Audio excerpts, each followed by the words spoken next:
This is Lewis Hart for Boxing Social in association with Empire Fight Store and William Hill. It's Harlem Eubank Media Day. Big fight on Friday night. Delighted to be joined with Kalle Sauerland. How are you feeling, mate? Very good, very good. Very excited for Friday. Another big Channel 5 night. Harlem Eubank, obviously, big year last year for him. And we go into this year full of confidence that he's going to go up through the ranks and be the next Eubank to claim world honours. So, I was going to say that last year was almost like a breakthrough year for him where, he had the Tom Farrell fight, Sean Dodd, winning them fights in really good fashion where you look at 2023, he can really move on to potentially some big fights towards the end of the year. Yeah, every fight's going to be well matched, so every fight's going to be big and, especially when you're headlining, you've got to do those things. So, he's, the Dodd fight, tough fight, the Farrell fight, tough fight, but he's got better and better. So it's about always matching them. So he's got to go through it. Farrell, he had a couple of moments in that fight, and he'll have learned from that. But you don't want him to go through every opponent like a hot knife through butter. You want him to struggle a bit in rounds, learn from that, come back, step it up and get another level, and we go on. And the great thing is, he had 1.8 million viewers on his last fight, and he's becoming more and more of a name. And yes, his surname is Eubank, but he's also doing it in his own way, which was also great to see. I was going to say, you just touched on there, the 1.8 million viewers. It seems like a good thing to move on to the 1.5 million viewers on Lyndon Arthur versus Boris Crichton. One thing that's been talked about recently is the platform. A lot of people have been saying stuff about platform. But look at Channel 5, 1.5 million viewers for Arthur versus Boris Crichton. That must be, it just shows the platform that Channel 5 can push. Yeah, when you're free to air with boxing, it's a dream. I think it's extremely important that we have outlets like DAZN who invest massively into the sport. But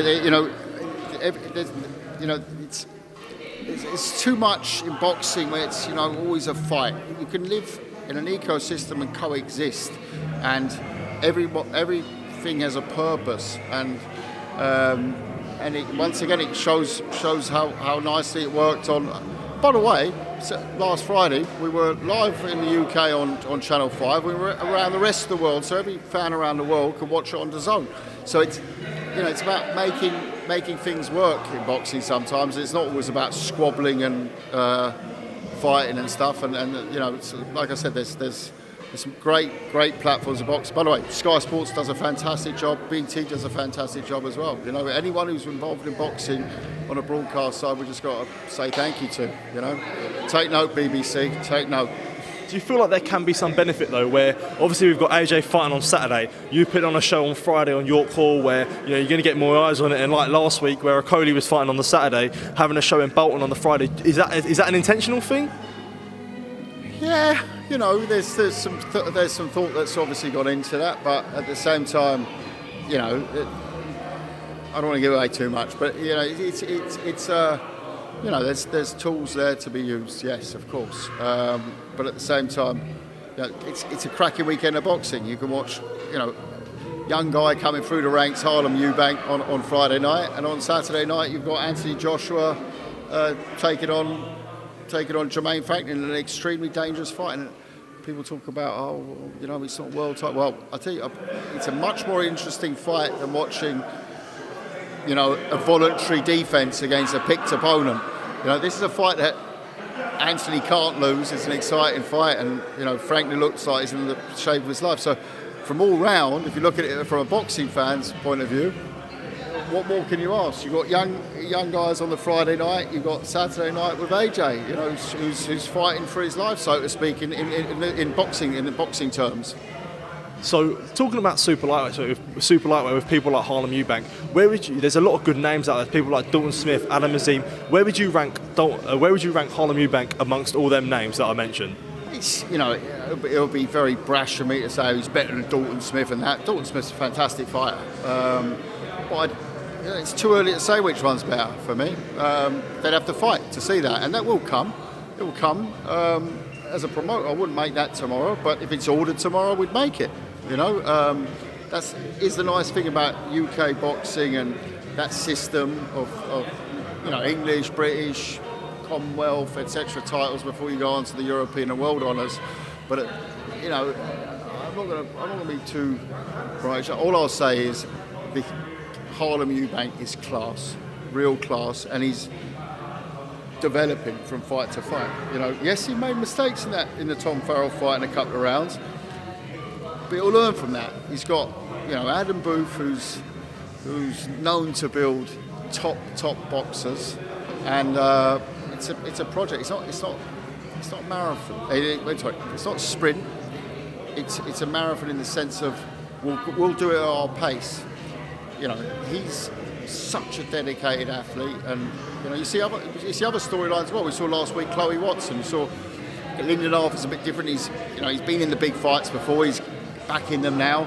You've got Matty Harris, who's pushing his way through. We had a setback with Nathan Gorman at the end of last year, but he'll be back. So I had a good chat with Nathan Gorman. He's 26 years old, still a great heavyweight prospect. And of course, Josh Kelly. For me, the next superstar in the team.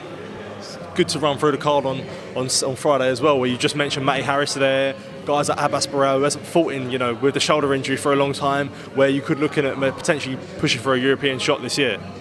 Is that Abbas Barrel? Yeah. So Abbas is someone who's a gem because he's the last German to really be a success as an amateur. He had bad luck with a shoulder injury. He's still ranked nicely in the world rankings, but he'll be fighting off. If he gets through Friday night, he'll be fighting for the European title next. So yeah, he's want to watch that space, Someone like just said Matty there. I mentioned about all the UK prospects in heavyweight. Talking about names like Johnny Fisher, and he said he'd love to fight him. Is it good managing a guy like that who's just coming through, who's can put himself in the names of so many good UK prospects in heavyweight? It always helps if you've got young guys who are prepared to fight each other and they've got a bit of a name, at least domestically. We've all seen Johnny Fisher's Barmy Army or whatever they call themselves. It's fantastic. That's great for boxing. Would I like to see Matty Harris, Johnny Fisher? Absolutely. But there's a lot of fights like that, and that it's good that you have a name that's relevant. It's not just, that's the opponent, right? Here you go. No, we know the opponent. We know that even at that early stage in the career, you look at where they go off from there. By the way, the loser doesn't mean he's the end of his career. Just needs to go and learn. The fact that you're going to be built up and have a loss on your record isn't the end of the day.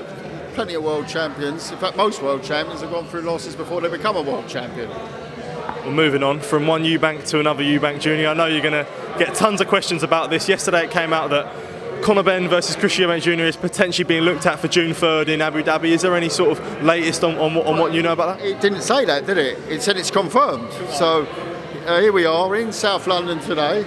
Not in the wonderful palace of Abu Dhabi. And I'm in the South London gym. No, it's not confirmed. It's not signed. I haven't seen a contract. We haven't received the formal offer. Yes, we've had a flirt. Yes, we are in the process of trying to finalise a rematch with Liam Smith. So I sometimes don't know where the stories come from. Been told it came from sources around the Manchester event at the weekend, which wasn't our event. But it certainly wasn't me, and I can't imagine that anyone on the other side, on the Benn side of things, would have any interest in leaking that story either. But hey, who am I to guess? It's another nice clickbait story, isn't it? Do you feel like Eubank needs to... It certainly ruined my afternoon yesterday, that's for sure. Do you feel like for his reputation, Eubank needs the rematch with Smith, or the Benn fight is still a big fight there? I mean, the rematch with Smith, of course, it's the one he wanted straight away afterwards. Does he want to put matters to bed with Benn though as well? Yeah. I don't know. It'll be Junior at the end who makes that decision. That's fair enough. And then another thing, I don't want to press you too much about this, but with someone like that, with this fight gets remade, obviously there is still things up in the air, but ultimately, is it a case of if Chris wants to take this fight, then it's fine, it's down to his sort of own liability? Yeah, but it's got to be by the book. You know, when I say to buy the book, it's got to obviously be a sanctioned fight and a legal fight. You know, and that's before any discussions are made. So that's point one. Then obviously the testing around the fight. He's going to be the most tested athlete on planet Earth. But yeah, I'm told he's in a testing system already, or has been. But yeah, those are prerequisites to even going into a discussion. So yes.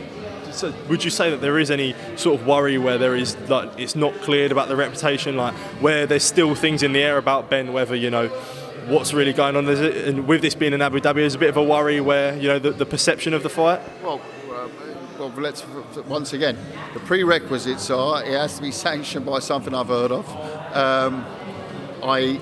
is incredible, and you know, but it's, you know, Matchroom also have a lot at stake here, so they're not going to. It's not going to be some, you know, unlicensed show in the backyard, is it? You know, no, of course, yeah, but we know what we're doing. No, I understand. It's more, you know, I'm sure there's questions for Hearn as well. We saw Lawrence Okolie fight this past weekend. You know, a lot of people had a lot to say about that. Another cruiserweight that you have is Maris Bradis. Was there a bit of an update on what's going on with him? Yeah, I mean we're looking for a fight for Maris at the moment. Fit the bill nicely. I don't think they're going to want to know about it. They didn't want to know about it when it was a unification, but you know, I've spoken to Okolie's promoter, to Ben, and mentioned it. It hasn't come back to me yet. Won't take it personal, you know. If not, we'll go down a mandatory route with him. It's going to be difficult to find. He's the best cruiserweight still on planet Earth. He's the man who won the World Boxing Super Series, went through 2 World Boxing Super Series, had one of the best fights, the toughest fight of Alexander Usyk's career. Ask Alexander Usyk, in a split and fight. A lot of people had Bradis winning that fight, but has fought every top cruiserweight in 2 seasons of the World Boxing Super Series and was crowned winner, 3-time world champion. And people say, oh well, who's the one to beat in the division? Well, Kalle, thank you for your time, mate. Really appreciate it. It's been a pleasure talking to you. Thank you, mate. Cheers.